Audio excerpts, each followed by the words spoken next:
Hello, ladies and gentlemen, boys and girls, college football fans across the nation and around the world. This is Tim May with the Tim May Show. And boy, I'm I get fired up every time I have a high school coach on my show because I think high school football coaches, uh, they're the backbone of what we're seeing today in major college football and the NFL.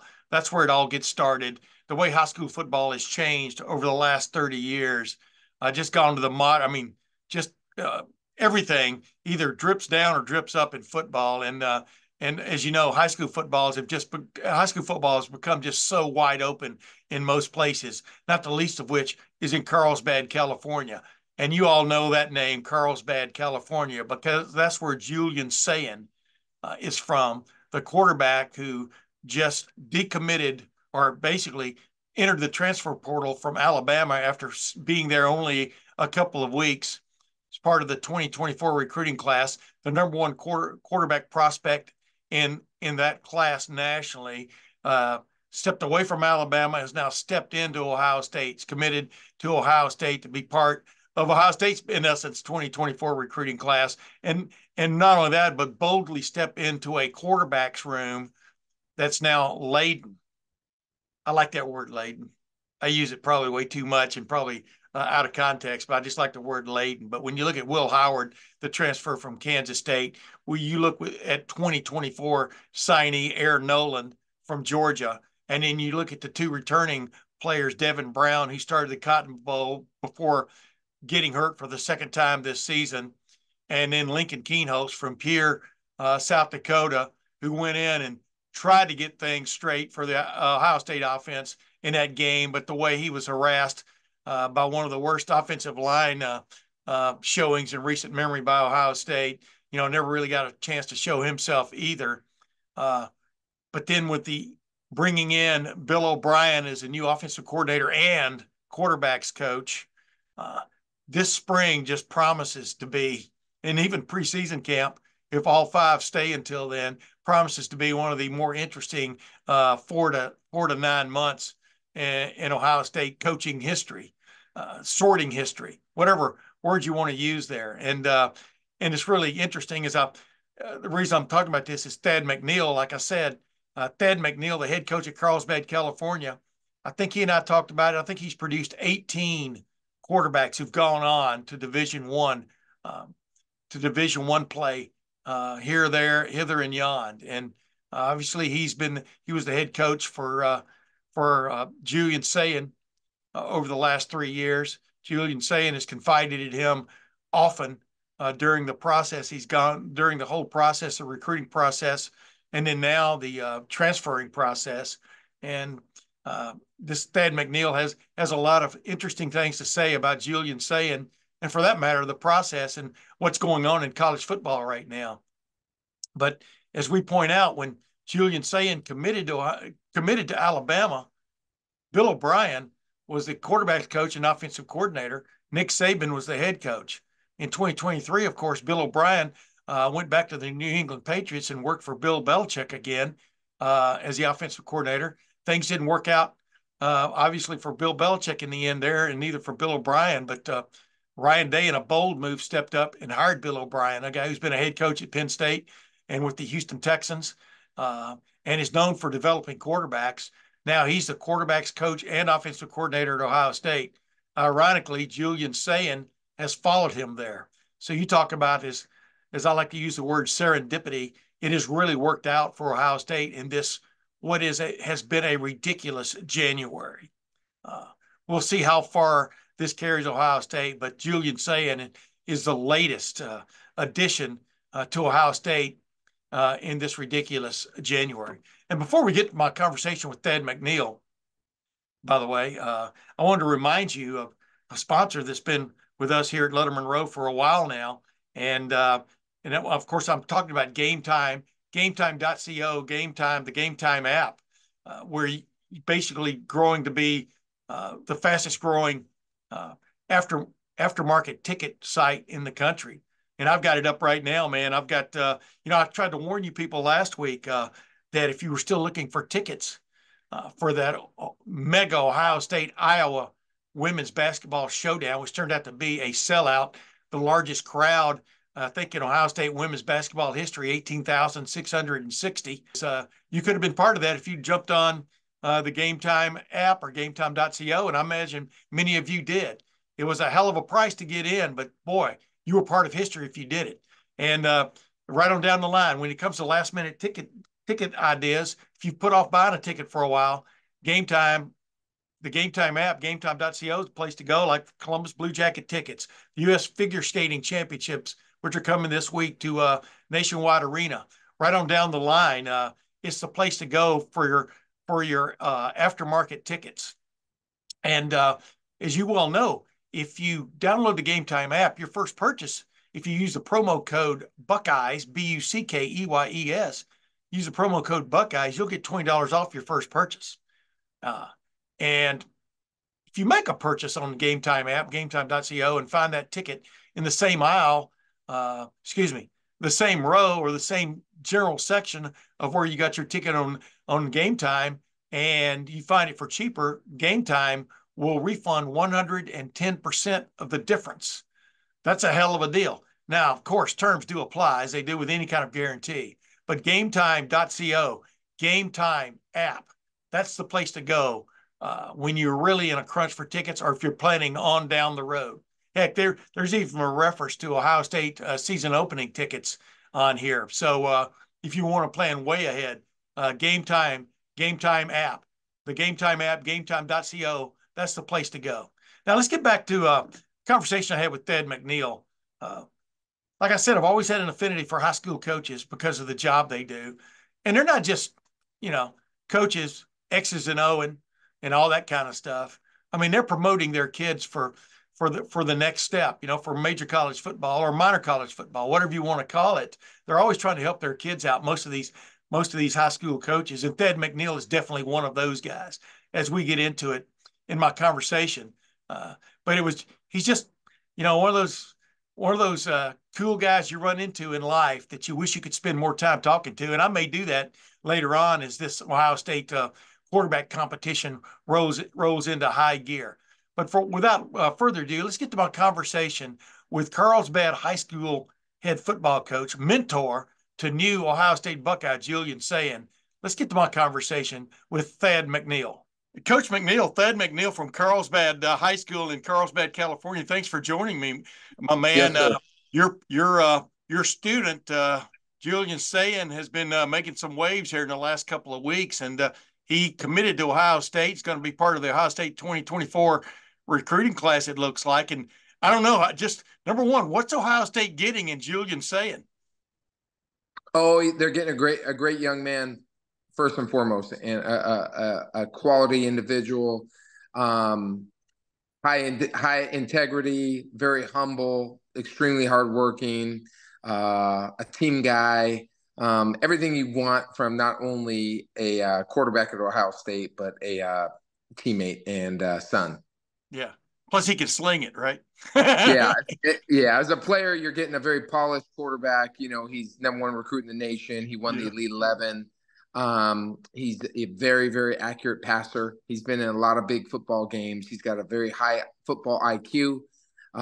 He's been a lot of fun to work with. He's a 3-year starter for us at Carlsbad. And his older brother was a 2-year starter. And his older brother is the starting quarterback at Penn. Yeah. In Pennsylvania. Yeah, in the Ivy League. Yes, sir. Coach, is Julian one of these guys who comes around every once in a while? Or is he a guy that a high school head football coach is just glad to get once in a lifetime? How would you describe him? Well, yeah, I mean, I've been fortunate to have some great ones. He's my 18th quarterback to get a scholarship. I've actually had another one. I don't know if this name goes back to you. I had Austin Muckerman. He played for me at Capo Valley. But Julian is by far, no offense, Austin, but he's the best quarterback I've ever coached. He's definitely once in a lifetime. He's kind of has it all, and I think the Buckeye Nation's gonna be real happy. By the way, I really liked Austin Mockerman. That's how far I go back. I started covering Ohio State in 1984, but Austin Mockerman, just kind of got caught between a rock and a hard place. Ohio State when it was his shot, and he is one of the examples I use quarterbacks have been transferring forever, right? I mean, you got to Yes, find that sir. sweet spot, right? And Yes, sir.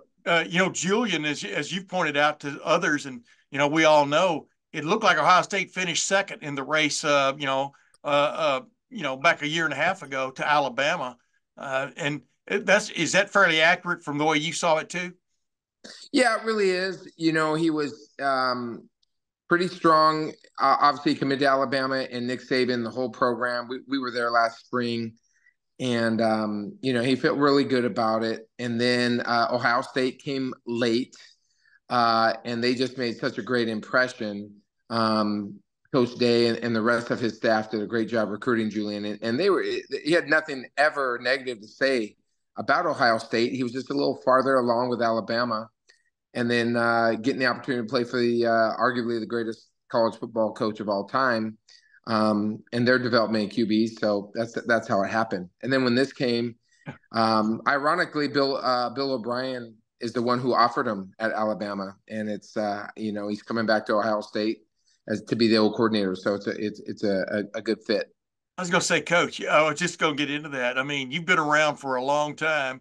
Coach, like you said, coached 18 scholarship quarterbacks, through your career and stuff. But has college football ever been crazier to keep an eye? I mean, just you throw the Nick Saban sudden retirement in there, and then you throw in Bill O'Brien was the guy that recruited Julian, or decided on him really for Alabama. I mean, everybody decided on Julian. Let's don't act like he found gold under a rock somewhere. But the bottom line is it's the irony that Bill O'Brien's now the quarterback coach, offensive coordinator, Ohio State. I mean, is it even hard for you to fathom some of these changes we've seen in the last month? Yeah, especially these were a little late too. Coach Saban really surprised everybody. No one really knew that was happening. So Yeah, you have that trickle down effect, and then of course the Washington staff jumps into Alabama, the Arizona staff jumps into the Washington staff, and now the San Jose staff is jumping into the Arizona staff. yeah. So and these are all West Coast schools, so I'm familiar with a lot of the coaches involved and a lot of the families. I got players at these different universities, so it's definitely an interesting time, but nothing really surprises me anymore. It's just the way it goes in this day and age. Hey, two other quickies. With Julian, have you spoken to him at all since everything? Not necessarily when he committed to Ohio State, but have you spoken to him at all in the last 2 or 3 weeks? I mean, just what's been his, obviously it threw his life into a little bit of a tizzy. And he ends up back with the quarterback coach and offense coordinator he was gonna play for in college, which is ironic. But how much is his head swimming from all this, you think? Well, I mean, honestly, we've spoken in the last 2 weeks, probably twice a day. So I've been pretty involved as far as just trying to be a good support for him and give him the best advice I could give, and just really, he's a really special player for me, and their family's very special. So this Yeah. was a very hard decision, not necessarily to go to Ohio State, but just how Alabama kind of unraveled when Coach Saban retired. But Julian is very mature, and he understands how college football works, and he knows this is about relationships, and he's about trying to go get developed at the best place. And Ohio State's done an incredible job with quarterbacks, and they're loading up some talent, and we just felt like, of course, there were many suitors that were trying to grab him in the last probably 72 hours, but Ohio State seemed like the best choice, and it seems like they're on their way to get back in that national championship. That's the last thing I wanted to ask you about. The quarterback room at Ohio State now has Will Howard, the transfer from Kansas State, who's played well, won a Big 12 championship there. Obviously Devin Brown and Lincoln Keenholz, and then of course Aaron Nolan, the quarter. Boy, what a name, right? Aaron Nolan, Yeah. a kid from Georgia who's been committed to Ohio State for like a year, and big time recruit also. Yet Julian is stepping into that room. Explain to me his makeup, his moxie that wants him, that puts him in that room with that kind of competition.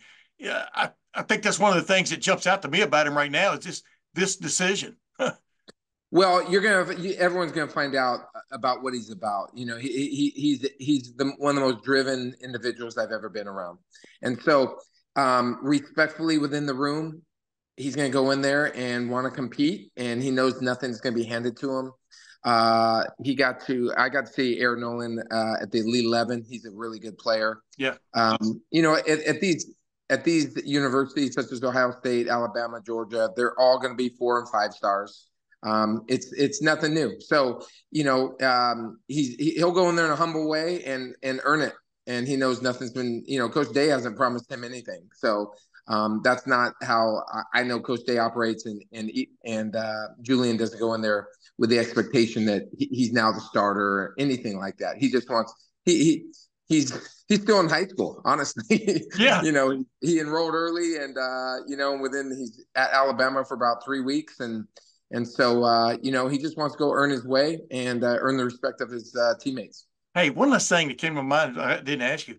What is the reputation of Ryan Day out there on the West Coast? Obviously, you know, C.J. Stroud came from right up the road there, you know, in Rancho Cucamonga. Well, pretty much up the road there, but you know what I'm talking about. But what is Ryan Day's reputation right now? Because, you know, obviously when you lose to Michigan 3 straight times and you lose the way they did to Missouri, your rep takes a hit, but they were 11-2 the last 2 years.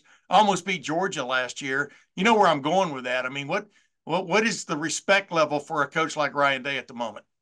Well, me as a longtime football coach understand what an incredible job he's done at Ohio State, but I also understand the expectations. So, Yeah. you know, from a national perspective, everyone thinks of Coach Day and the Ohio State Buckeyes are going to be in the championship every single year or be fighting for it. Also, though, you know, if you don't beat that other team, you know that your tenure there is going to be scrutinized every day of the year until you beat them. So we have a player at Michigan as well. We have a tight end there, and you know, Coach Harbaugh. I think what they lose he loses first 4 outings or 5. Yeah, 5 to Ohio State. Yeah.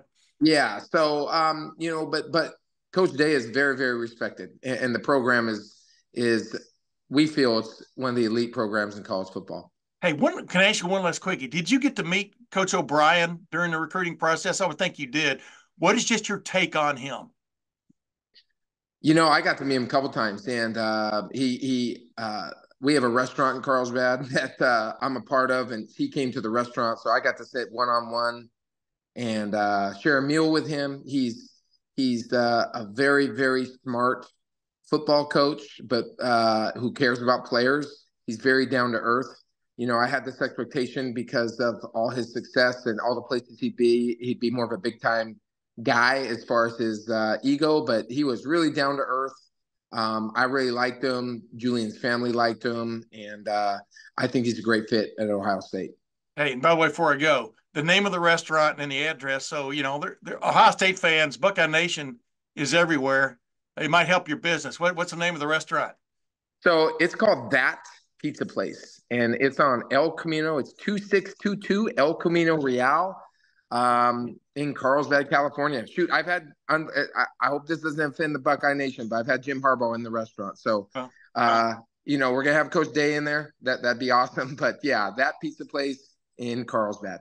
Gotcha. Boy, the place to be. It's going to be the place to be for the next many years. Hey, Coach McNeil, man, I really appreciate you joining me. I always love talking to high school coaches because y'all are the bread and butter for these guys at the next level. If you follow my drift, you know, the job y'all do and just the offenses y'all run today and just everything else. It's just amazing how far football has come in the last 3 decades, isn't it? Yes, sir. Yes, sir. It's really, you know, it comes in waves. Right now, offenses are hard to stop. You know, these coordinators are doing everything they can, but you know, I'm an offensive coach, so I hope to stay on top of it and be on the cutting edge. I'm gonna make my way out to definitely to Columbus and spend time with their staff because they're always so prolific on offense. They do a great job. Yeah. Well, Coach Thad McNeil from Carlsbad, California, Carlsbad High School. Thanks for joining me. Yes, sir. Nice meeting you. Cut.